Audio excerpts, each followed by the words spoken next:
کے برابر سمجھا کرتے تھے. اور آج ہمارے زمانے کا حال یہ ہے کہ ہم بڑے سے بڑے گناہ کو ناک پر بیٹھی ہوئی مکھی سمجھتے کہ جب چاہا تب اڑا دیا.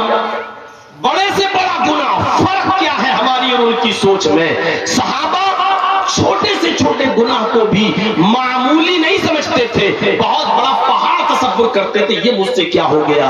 اور ہم بڑے سے بڑے گناہ کو معمولی سمجھتے ہیں، یہ تو معمولی چیز ہے، ہوتا رہتا ہے، یہ تو ہمارے سماج میں، ہمارے معاشرے میں، ہمارے گھر میں چلتا رہتا ہے.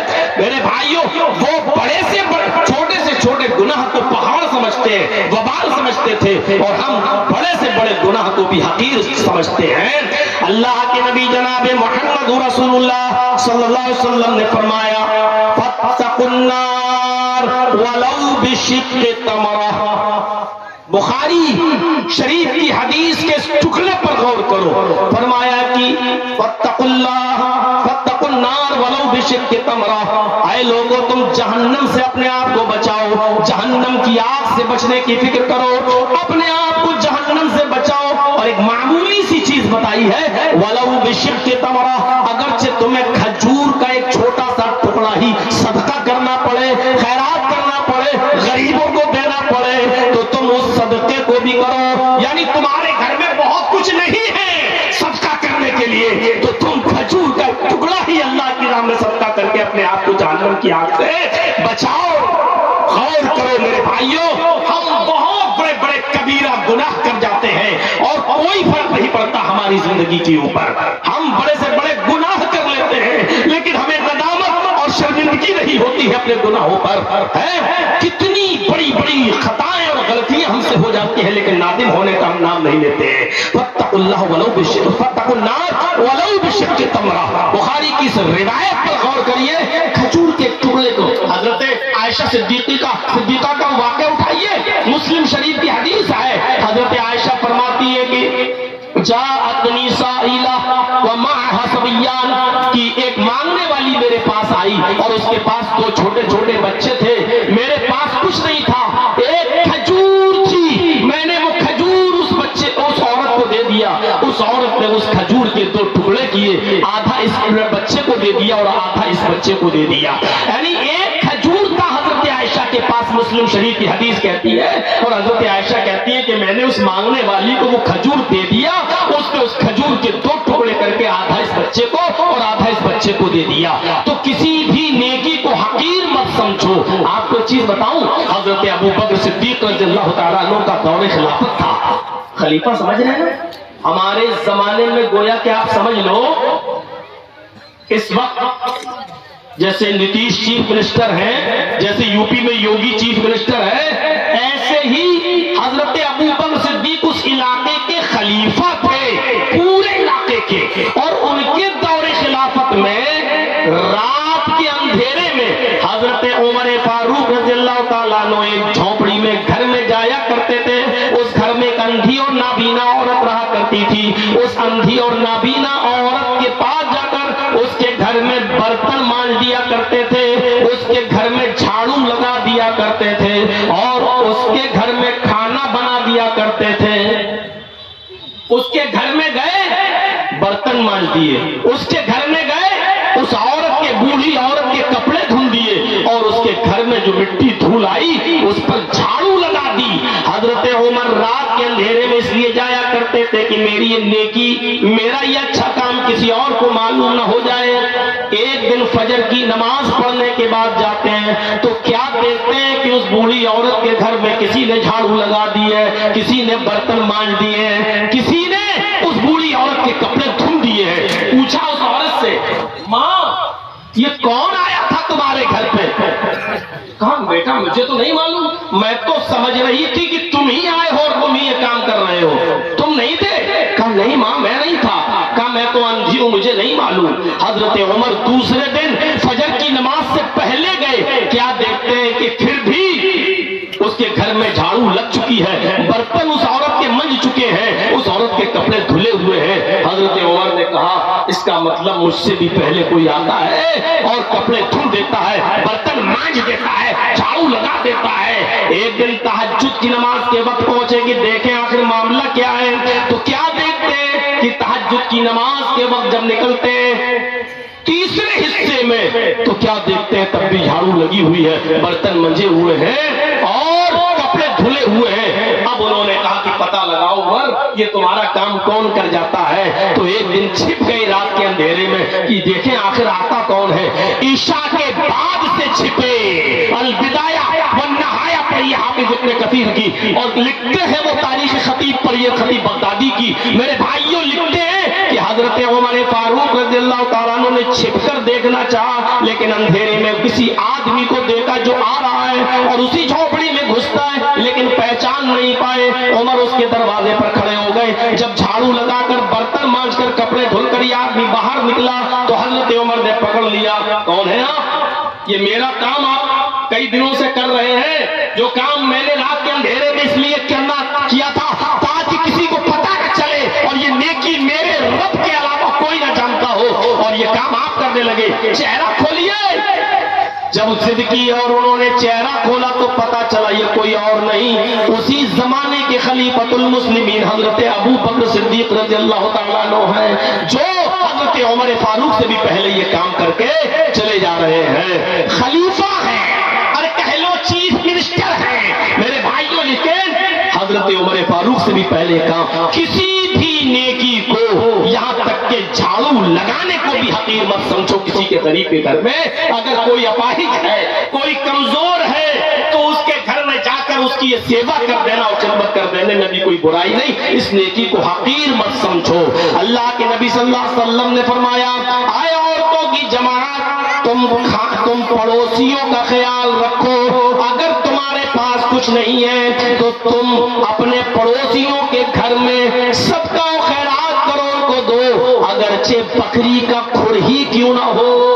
بکری کا کھر عرب میں اس زمانے میں گوشت کے حصے میں سب سے گھٹیا قسم کی چیز سمجھی جاتی تھی۔ اللہ کے نبی نے فرمایا بکری کا کھر ہی کیوں نہ دینا پڑے، اگر تمہارے پاس یہ بھی ہے تو یہی دے کر صدقہ و خیرات کر کے تم اپنے آپ کو جہنم کی آگ سے بچا لو۔ میرے پیارے بھائیوں، میں نے یہ چیز نیکی نیکی کو جنم دیتی ہے، برائی برائی کو جنم دیتی ہے، اتنا یاد رکھیے۔ اگر آپ نے صبح فجر کی نماز جماعت کے ساتھ پڑھ لی تو آپ ظہر کو بھی پڑھیں گے، آپ عصر بھی پڑھیں گے، آپ سوچیں گے یار میں نے فجر بھی پڑھی ظہر تو عصر کیوں چھوڑے، مغرب کیوں چھوڑے۔ آپ کی فجر اچھی گزری تو آپ کی ساری نمازیں پابندی کے ساتھ آپ کو پڑھنے میں دقت نہیں ہوگی، لیکن اگر آپ فجر میں سو گئے اور فجر میں مسجد میں نہیں گئے تو ظہر میں آپ سوچیں گے یار چلو کل سے پڑھیں گے، آج تو فجر چھوٹ گئی اب ظہر کیا پڑھیں۔ ظہر بھی چھوٹ گئی تو آپ عصر میں سوچیں گے یار فجر بھی چھوٹی، عصر بھی چھوٹی، ظہر بھی، چلو اب عصر اب کل سے ہی شروع کریں گے۔ 24 گھنٹے گزر گئے، اب آپ کہیں گے چلو جمعے کے دن سے نہا دھو کر ہی اب نماز پڑھیں گے۔ برائی برائی کو جنم دیتی ہے، نیکی نیکی کو جنم دیتی ہے، اس لیے کوشش کیجئے ہم صبح فجر کی نماز میں اٹھیں تاکہ ہمارا دن اچھی طریقے سے جائے۔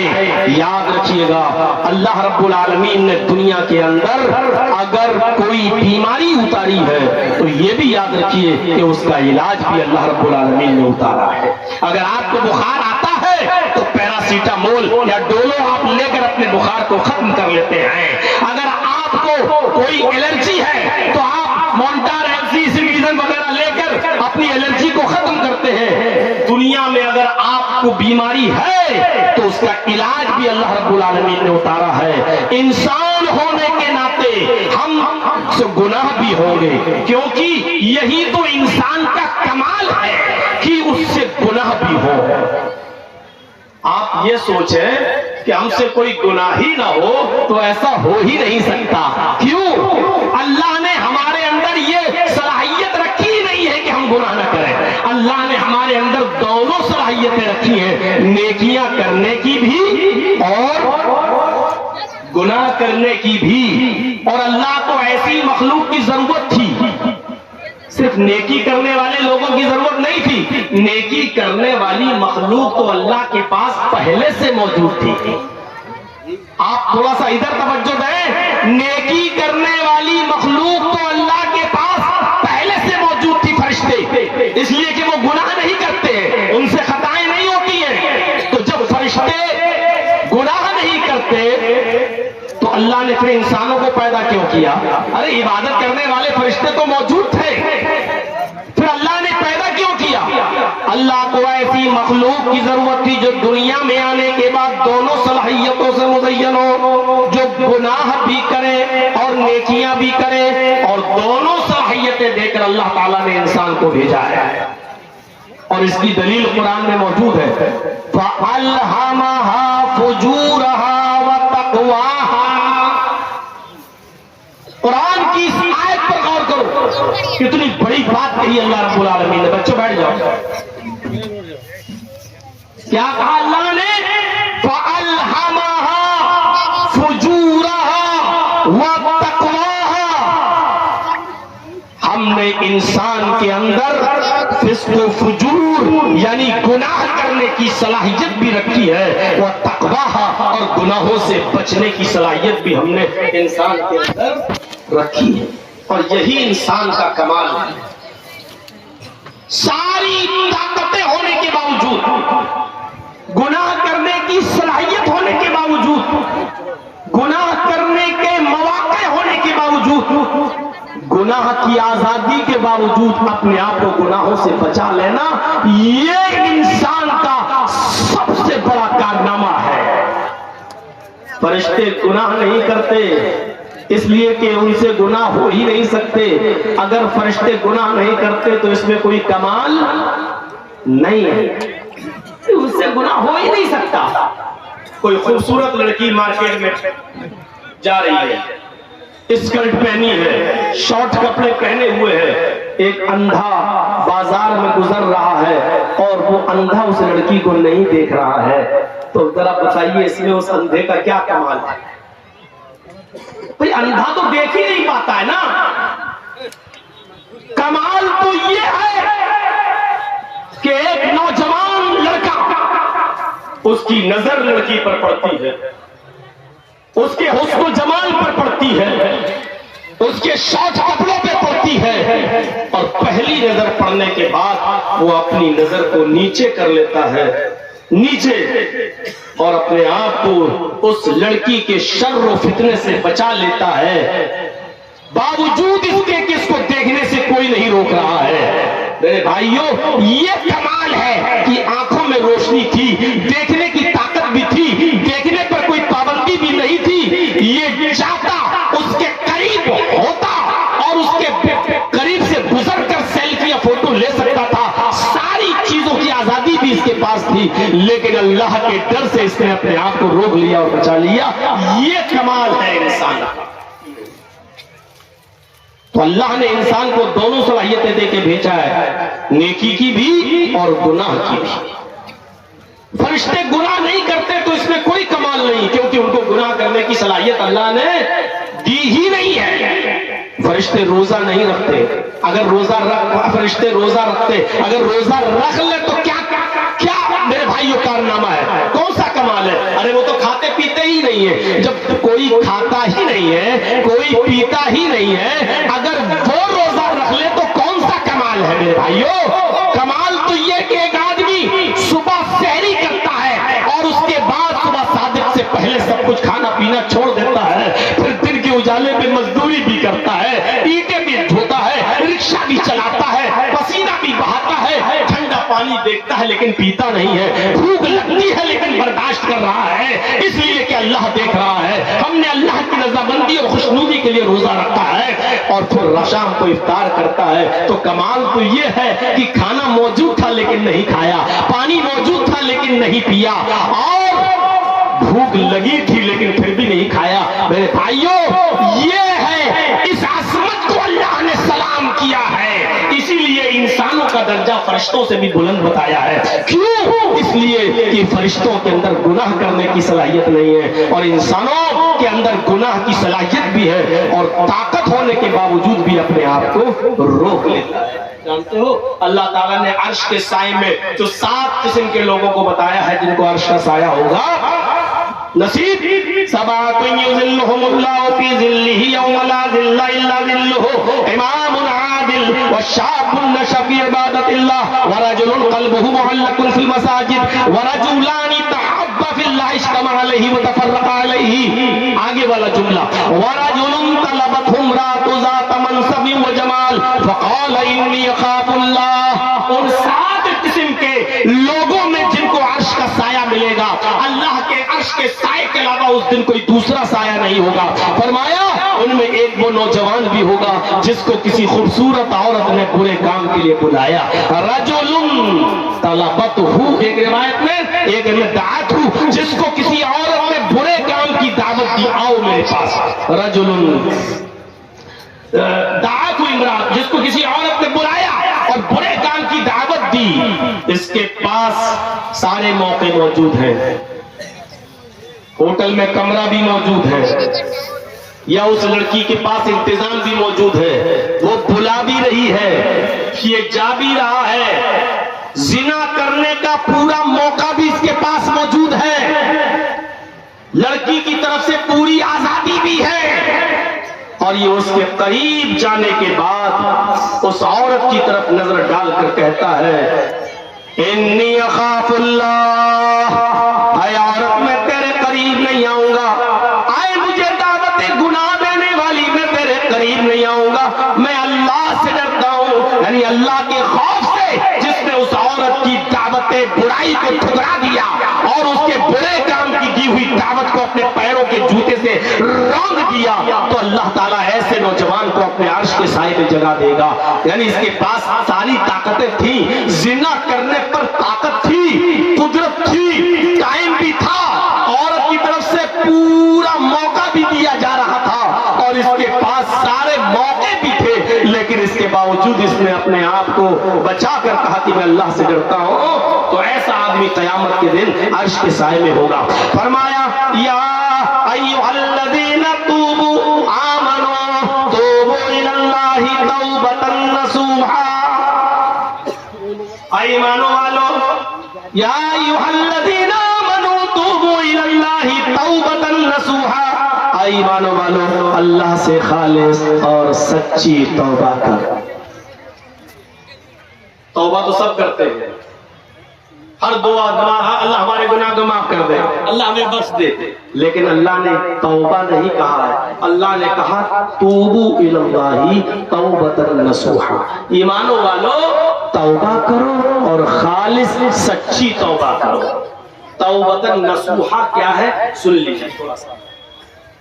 3 چیزیں جب تک ہماری توبہ میں نہیں پائی جائیں گی، ہماری توبہ تو ہوگی لیکن توبۃ نصوحا نہیں ہوگی. پہلی چیز، ہم کوئی گناہ کر رہے ہیں، اس گناہ پر شرمندگی ہو، ندامت.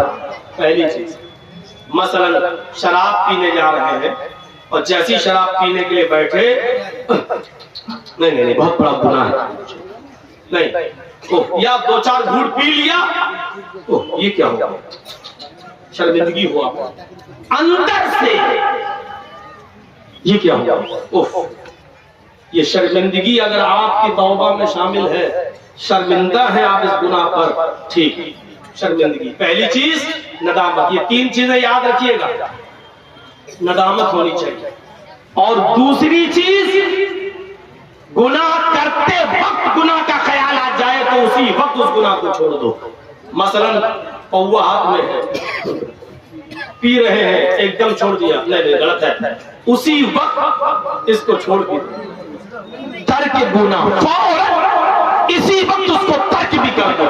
پہلی چیز ندامت، شرمندگی، اور دوسری چیز اس گناہ کو اسی وقت ترک کر دو، چھوڑ دو. اور تیسری چیز، ابھی کسی کو بھی ہم کھڑا کر کے پوچھیں گے کہ 3 چیزیں ہم نے کیا بتائی ہیں، پہلے تیسری بھی سن لو پھر یاد دلا دوں. پہلی چیز ندامت، گناہ کیا شرمندگی ہوئی. دوسری چیز، گناہ کرتے وقت اس گناہ کو یاد آنے کے بعد فوراً اس گناہ کو چھوڑ دیا. دوسری چیز، اور تیسری چیز، آئندہ پھر دوبارہ پوری زندگی میں اس گناہ کو دوبارہ نہ کرنے کا عزم اور ارادہ ہمارے اندر ہو. تیسری چیز، اے اللہ میں وعدہ کرتا ہوں تجھ سے کہ آئندہ میں جوا نہیں کھیلوں گا، آئندہ میں شراب نہیں پیوں گا، آئندہ میں زنا نہ کروں گا، آئندہ میں سود نہیں کھاؤں گا، آئندہ میں بیاج نہیں کھاؤں گا. اے اللہ